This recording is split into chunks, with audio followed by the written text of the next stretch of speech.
அஸ்ஸலாமு அலைக்கும். ஆந்திரா ஸ்டைல் கோவக்காய் கிரேவி எப்படி பண்ணலான்னு பார்க்கலாமா?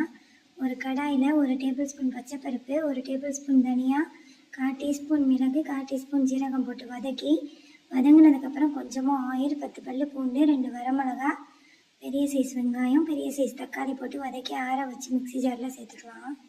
இது கூட மல்லித்தலை, மிளகாய்த்தூள், உப்புத்தூள் போட்டு அரைச்சி எடுத்து வச்சுக்கலாம்.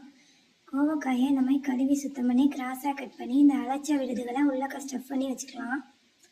அதே பேனில் கொஞ்சமாக ஆயில், கடுகு, கருவேப்பிலை போட்டு இது பொரிஞ்சதுக்கப்புறம் நம்ம ஸ்டஃப் பண்ண அந்த கோவக்காயை உள்ளே சேர்த்து எண்ணெயிலே நல்லா ஃபைனாக வதக்கிட்டு மேங்கொண்டு இருக்கிற அந்த விழுதுகளில் தண்ணி ஆட் பண்ணி இதை ஊற்றி நல்லா வேக வச்சுக்கலாம்.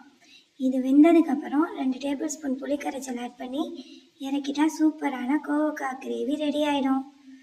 என்னோட சேனலை புதுசாக பார்க்குறவங்க சப்ஸ்கிரைப் பண்ணுங்கள். அடுத்த வீடியோவில் சந்திக்கலாம்.